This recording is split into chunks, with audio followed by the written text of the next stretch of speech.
Hello friends. ये question है JEE 2020 का।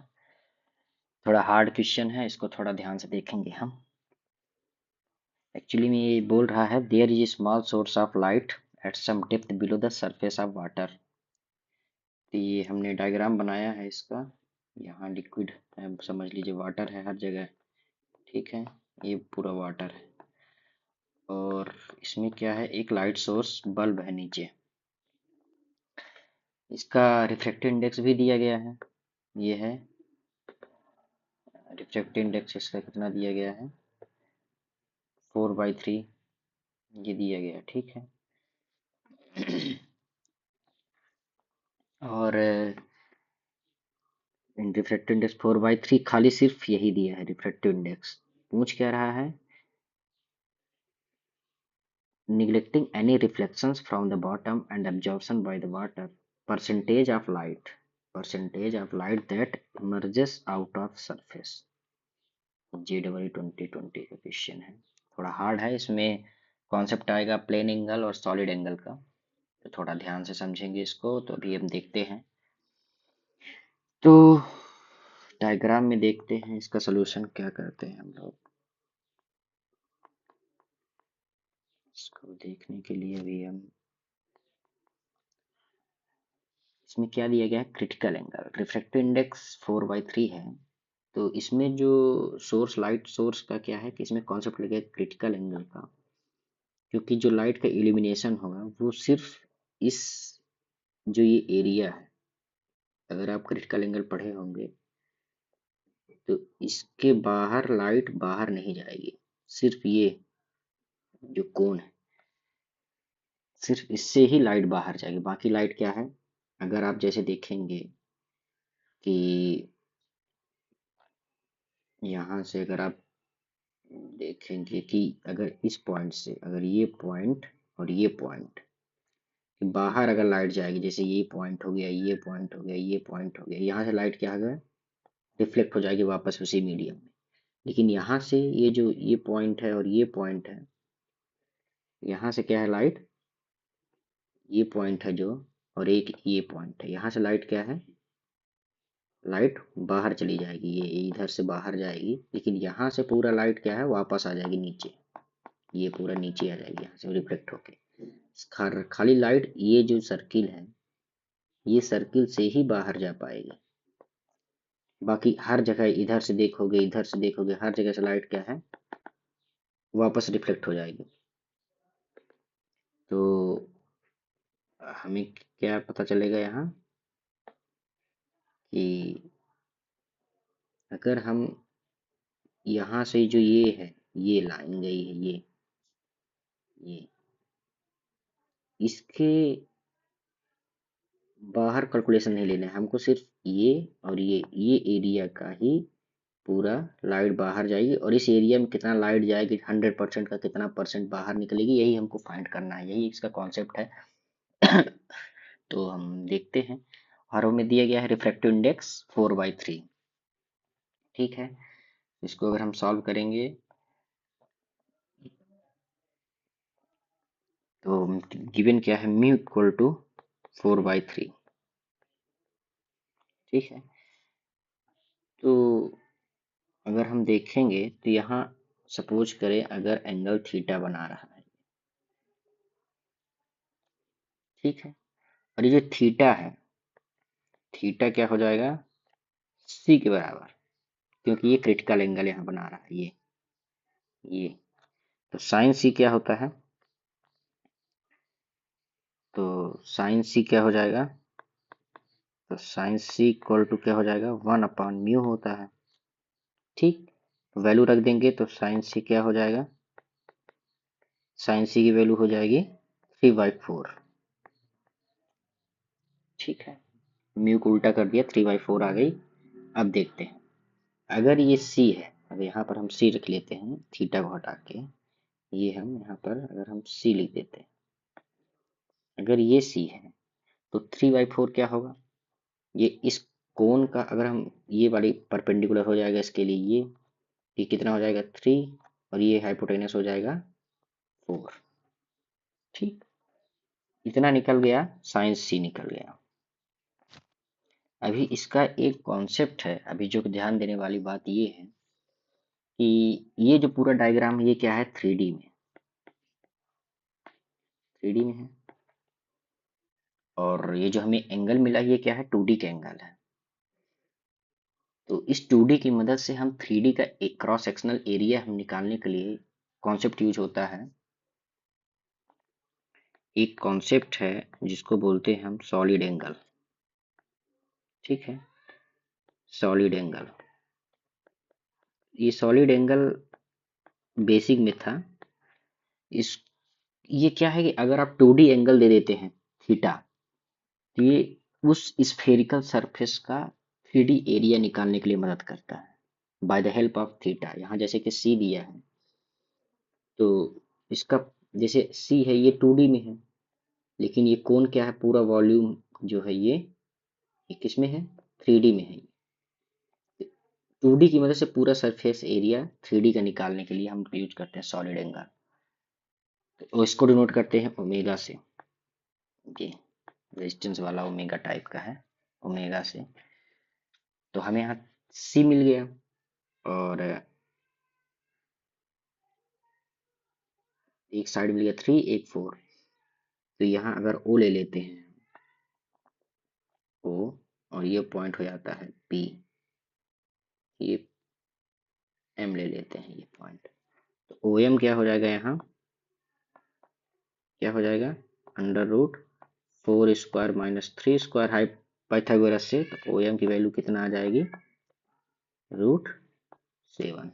ये आ गई। तो सॉलिड एंगल का फार्मूला होता है, इसका होता है solid angle omega is equal to 2π1 - cos theta. ठीक है, तो ये कितना आ जाएगा, पाई माइनस 2π1 cos थीटा की वैल्यू कितनी आ जाएगी, ये आ जाएगा, कितना आ गया, √7 आ गया। अगर तो cos थीटा कितना हो जाएगा यहाँ, √7/4 हो गया इतना। ये आ गया cos थीटा। sin थीटा से हमने निकाल लिया cos थीटा। तो अभी हम देखते हैं, तो ये कितना आ जाएगा, ये आ जाएगा 1 - √7/4। तो ये जो सॉलिड एंगल ओमेगा है, ये ओमेगा कितना, किसकी एरिया है, ये ओमेगा जो है ये है इसकी एरिया, ये 3D का जो एरिया, ये सर्कल नहीं है, ये 3D है। ठीक है, ये एरिया जो है ये है ओमेगा। तो ओमेगा जो है ये पूरा 3D का कोन का जो एरिया है, ये कोन का सरफेस ये जो है ये क्या है, ये पूरा एंगल ओमेगा है। इसको अगर हम सर्कुलर घुमा दें, पूरा एंगल ओमेगा है। तो ओमेगा के लिए अगर हम डायग्राम बनाएंगे तो ये ऐसे बनेगा। अगर ओमेगा देखना हो आपको तो क्या बनेगा, ये ऐसे और ये ऐसे। ये जो एंगल यहाँ बन रहा है, ये एंगल जो यहाँ बनेगा, ये सर्कुलर एंगल पूरा, ये क्या है, हम ओमेगा से डिनोट करते हैं इसको। ठीक है, ये हम यहाँ पर ये जो एंगल है इसको हम थीटा बोलेंगे ये, लेकिन ये जो पूरा एंगल है इसको हम क्या बोलेंगे, ओमेगा। तो ये कॉन्सेप्ट यही वाला क्वेश्चन थोड़ा समझने के लिए है, कॉन्सेप्ट यहाँ पर थोड़ा। तो जो एंगल होता है सर्कुलर एंगल, ये पूरा इसको हम बोलते हैं ओमेगा। ठीक है, इसको हम डायग्राम को ये ऐसे इसीलिए यहाँ समझ में आ जाए ओमेगा। अब यहाँ बात आती है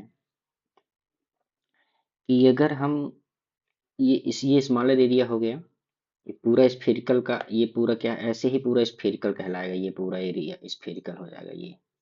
ठीक है, तो ये स्फेरिकल हो जाएगा। तो इसको हम, इस स्फीयर का ये एक पार्ट है। ठीक है, तो इसका एरिया क्या होगा, ये सॉलिड एंगल हम निकाल लिए, इतना होता है। ठीक है, स्टेरेडियन का होती, इसको यूनिट होती है स्टेरेडियन। स्टेरेडियन इसकी यूनिट होती है। ये ओमेगा निकल आई इस पार्ट का सॉलिड एंगल, ठीक है, छोटे वाले पार्ट का कोन का सॉलिड एंगल। किसका हो गया ये सॉलिड एंगल ऑफ कोन निकल आया ये। अब सॉलिड एंगल पूरा स्फीयर का कितना होगा, क्योंकि बल्ब चारों तरफ इसका वो रोशनी जा रहा होगा ना, इधर भी जाएगा, इधर भी जाएगा, इधर भी जाएगा, इधर भी जाएगा, चारों तरफ जाएगा इसका रोशनी, ठीक है। तो अभी देख लेते हैं solid angle of full sphere. Solid angle of full sphere इसका क्या फार्मूला होता है, इसका होता है 4 पाई। ये एक पार्ट हो गया और ये उसका फुल हो गया। अब यही पूछ रहा है कि ये जो ओमेगा है ये 4 पाई का कितना परसेंटेज है, हो गया ना। ये पार्ट है एक छोटा और एक फुल स्फीयर है, तो इसको हम परसेंटेज निकालने के लिए क्या करेंगे, जो छोटा है उसको हम स्मॉलर पार्ट कर देते हैं, smaller area upon P full sphere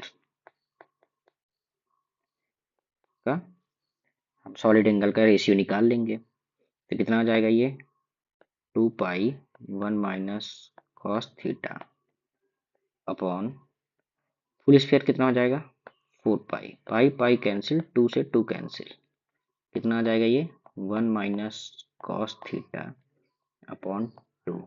ये सोल्यूशन अभी है नहीं कहीं इतना डिटेल से जो मैं बता रहा हूँ, काफ़ी ढूंढने के बाद कोशिश करने के बाद पूरा मैंने रिसर्च किया है इसमें। तो इसको सॉल्व करने पर आएगा 1 माइनस कॉस थीटा की वैल्यू कितना है √7/4 अपॉन 2, ठीक है। अब इसको हम सॉल्व करेंगे अगर, तो √7 की वैल्यू कितना आ जाती है 1 माइनस 2.64, इसको 4 ले लेते हैं, इसको नीचे 4 इंटू 2 कर देते हैं, ठीक है।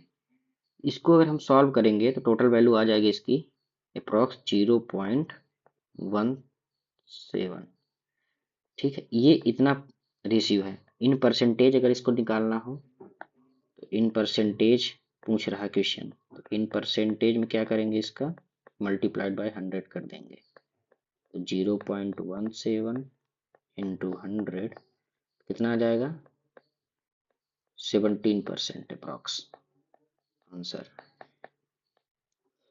ये क्वेश्चन है जो कि काफ़ी परेशान हुआ मैं इसके लिए, क्योंकि इसमें कॉन्सेप्ट यूज हुआ है सॉलिड एंगल का। ये फार्मूला आप नोट कर लीजिए, ये इम्पोर्टेंट है। ये इसका एप्लीकेशन इसमें भी है, लाइट में भी और इलेक्ट्रिसिटी में चार्ज डिस्ट्रीब्यूशन में यूज होता है इसका, ठीक है। इसको हम सॉलिड एंगल अगर थीटा दिएगा 2D का, इसको 3D एरिया निकालने के लिए सॉलिड एंगल से ही हम निकाल सकते हैं। तो ये पार्ट का एरिया हो गया है ये, ठीक है। और ये याद कर लेना आप, ये full solid angle of full sphere कितना होता है 4 पाई, ठीक है। एक ये कॉन्सेप्ट यूज हुआ है इसमें, solid angle of full sphere 4 पाई, ठीक है। तो बढ़िया क्वेश्चन था ये, काफ़ी लेंदी था, इस कॉन्सेप्ट यूज हो गया है एक्चुअली में, इसीलिए थोड़ा बड़ा हो गया। चलिए थैंक यू।